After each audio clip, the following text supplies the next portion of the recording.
کنزُ العلماء ڈاکٹر محمد اشرف آصف جلالی صاحب قبلہ حافظہ اللہ تعالیٰ کا جو مسئلہ چل رہا تھا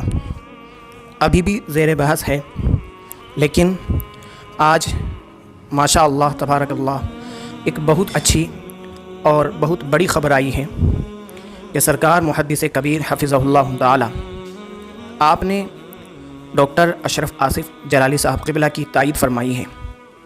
یہاں ایک چیز اور میں عرض کر دوں کہ حضرت نے جو پہلے آپ کا ایک بیان آیا تھا جو آپ کے داماد محترم نے اپنی آواز کے ساتھ بیان کیا تھا، اس بیان کے بارے میں ہم نے ایک ویڈیو اپلوڈ کری تھی، وہ آپ حضرات نے دیکھ ہی لی ہوگی، اگر نہیں دیکھی تو آپ جا کر دیکھ لیں۔ پہلے آپ حضرت کی یہ آڈیو سنیں جو خود حضرت بیان کر رہے ہیں، اور اس کے بعد کچھ منٹس کا جو ہے میں تبصرہ کروں گا پچھلی آڈیو پر بھی، اور جو میں نے لفظ بولا کہ حضرت نے تائید فرمائی ہے یہ کس طریقے سے صحیح ہے میرا کہنا۔ پہلے آپ حضرت کی آڈیو سماعت کر لیں۔ بہرحال یہ ہو گیا، اب مجھے خلاصہ گفتگو یہ کر بتانی ہے کہ حضرت فاطمۃ الزہرا رضی اللہ تعالی عنہا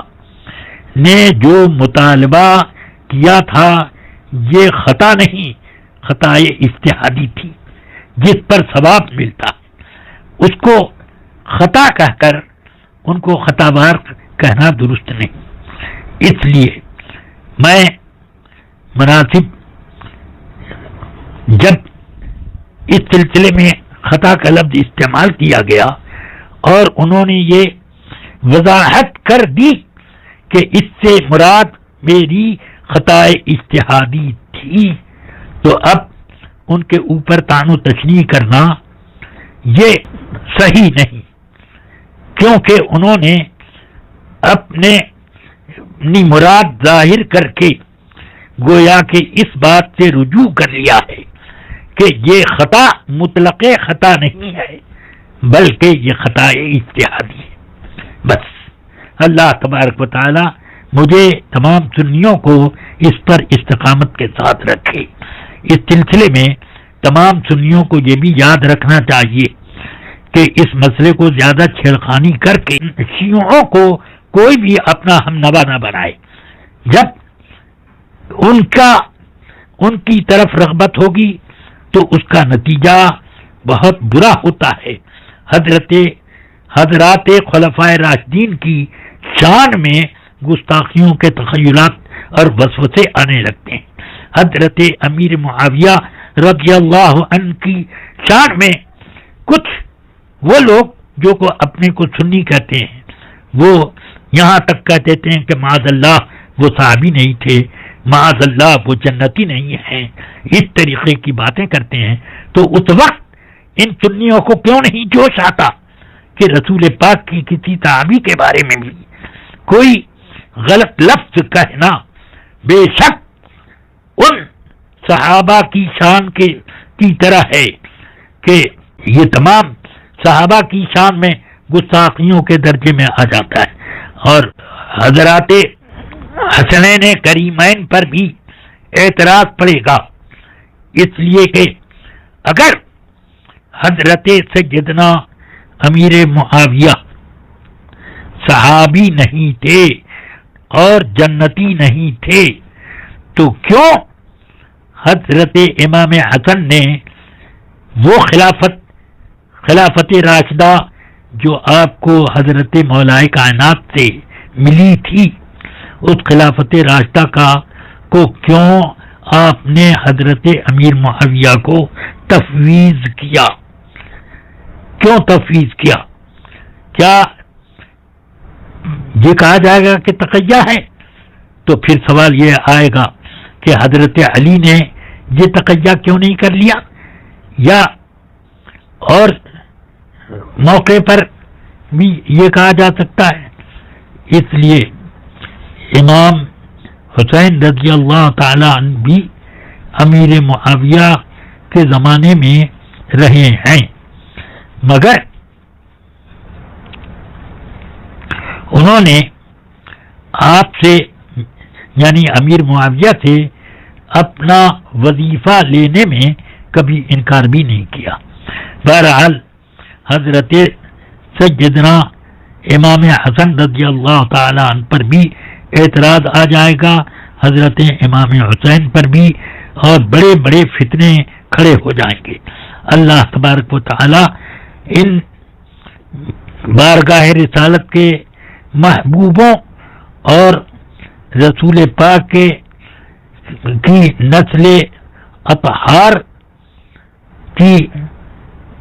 ان سب کی شان میں ہمیں زبان درازی سے محفوظ رکھی، ہمیں صراط مستقیم پر قائم رکھی۔ اہل سنت کا بیڑا پار اصحاب حضور نجم ہیں اور ناؤ ہے عطرت رسول اللہ کی، وصلی اللہ تعالی علی النبی الکریم وآلہ وصحبہ اجمعین۔ یہاں ایک بات تو پہلے یہ کلیئر کر دوں میں کہ حضرت نے پورے 36 منٹ اپنا بیان دیا ہے۔ شروعات کے 32 منٹ کچھ میں سرکار محدث کبیر نے اس حدیث مبارکہ کی تشریح فرمائی اور اس کے بعد پوری وضاحت فرمائی کہ کیا معاملہ ہے کیا نہیں ہے، اور شیعہ کے ایک مارکۃ الآراء اعتراض کا منہ توڑ جواب دیا ہے۔ وہ پوری آڈیو جو ہے آپ ہمارے فیس بک اکاؤنٹ پر جا کر سن سکتے ہیں، لنک انشاءاللہ ہم دے دیں گے۔ ساتھ ہی میں حضور قائد ملت سرکار ازجد رضا خان حفظہ اللہ تعالیٰ کی تائید بھی سرکار محدث کبیر کے بیان پر موجود ہے، وہ بھی ہم نے اس میں شامل کی ہے، جو آپ ہمارے فیس بک اکاؤنٹ پر سن سکتے ہیں۔ یہاں مین بات لگانے کا مقصد یہ ہے کہ چونکہ لوگ اتنا بڑا بیان سنتے نہیں ہیں اور لوگوں کو ٹائم بھی نہیں ہے وضاحتیں سننے کا، جیسا کہ ڈاکٹر اشرف آصف جلالی صاحب کی وضاحت سننے کا ابھی تک لوگوں کو ٹائم نہیں ہے، تو پھر حضرت کی کیا سنتے؟ اس لیے ہم نے مختصر سی جو حضرت نے مین مقصد بیان کیا پوری بات کا وہ ہم نے لگا دیا۔ اب جو ہم عرض کر رہے تھے کہ حضرت نے تائید کی ہے، اس کی وجہ یہ ہے، اس کی دلیل یہ ہے کہ حضرت نے اپنی آڈیو میں خود کہا ہے کہ سیدہ کائنات خطائے اجتہادی پر تھی، اور یہی بات ڈاکٹر اشرف آصف جلالی نے بھی کہی ہے۔ اب حضرت نے ایک بات کہی کہ ان کا اپنی بات کی وضاحت کرنا ہی ان کا رجوع ہے۔ وہ حضرت نے کس لیے کہا کہ لوگوں کو جو غلط فہمی ہوئی، صرف خطا انہوں نے بولا تھا تو لوگوں نے سوچا وہ مطلقاً ہے، تو حضرت نے جو بولا کہ ان کا رجوع ہے، تو حضرت نے لفظ خطا پر وہ بات بولی ہے،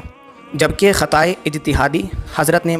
خود مانا ہے، تو اس لحاظ سے حضرت نے ڈاکٹر جلالی کی تائید فرمائی ہے۔ ساتھ ہی میں یہاں وہی بات میں پھر عرض کروں گا کہ جن حضرات کو ابھی تک بھی یقین نہ ہو وہ جا کر ڈاکٹر جلالی کی وضاحت کو سنیں، اور اگر وضاحت نہیں بھی سنتے تو وہی کلپ ڈاکٹر جلالی کی جو وائرل کی گئی تھی اس میں بھی ڈاکٹر جلالی نے اشارہ دیا تھا کہ میں خطا سے مراد خطائے اجتہادی ہی لے رہا ہوں۔ وہ کیسے کہ ڈاکٹر جلالی نے بولا تھا کہ خطا پر تھی، اور اس کے بعد آپ نے آگے جملہ یہ کہا کہ جیسے ہی نبی کی حدیث آئی تو جن کے جگر کا ٹکڑا ہے انہی کی بات پر سر تسلیم خم کر دیا۔ خطا پر تھیں، لیکن جب آگے سے حدیث آئی تو ان کی یہ شان ہے کہ جن کے جگر کا ٹکڑا ہے ان کی حدیث سن کے سر تسلیم خم کر لیا۔ اب جو مطلق خطا ہوتی ہے نا، اس پر صرف مان لینے سے وہ خطا ختم نہیں ہوتی، یہ آپ بھی جانتے ہیں، جب تک توبہ نہ کی جائے۔ جبکہ خطائے اجتہادی پر اگر سامنے والے کے موقف کو مان لیا جائے تو وہ ختم ہو جاتی ہے، جیسا کہ انہوں نے کہا کہ وہ ہاتھوں ہاتھ زائل ہو گئی۔ یہ بھی اس بات کی دلیل ہے کہ ڈاکٹر جلالی خود وہاں بھی اس کو خطائے اجتہادی ہی کہہ رہے تھے۔ اگر وہ مطلقاً خطا کہتے تو آگے والی بات وہ ہرگز نہ کہتے، کیونکہ مطلقاً خطا کے لیے گناہ ہونا لازم قرار پائے گا، غلطی ہونا لازم قرار پائے گا، اور اس کے لیے توبہ کرنا، رجوع کرنا ضروری ہے۔ تو میں اپنی بات کو مختصر نہیں بلکہ ختم ہی کرتا ہوں۔ جن حضرات کو ابھی تک بھی ڈاؤٹ ہے، انشاءاللہ الرحمن عنقریب ہم ایک ایسی ویڈیو اپلوڈ کریں گے جو اس ویڈیو کا پارٹ 2 ہوگا جو ہم نے شروعات میں اپلوڈ کری تھی، جس میں ہم لوگوں کے سوالوں کے جواب بھی دیں گے جو کمنٹس میں آئے ہیں، جتنے بھی ہیں سب کے، اور انشاءاللہ اس میں ہم کچھ حوالہ جات دیں گے کہ امت میں کن کن ائمہ نے، کن کن حضرات نے، کن کن شخصیات نے لفظ خطائے اجتہادی کا استعمال کیا ہے۔ اللہ سبحانہ و تعالی سبھی کو حق سمجھنے، حق پر چلنے اور حق کو قبول کرنے کی توفیق عطا فرمائے۔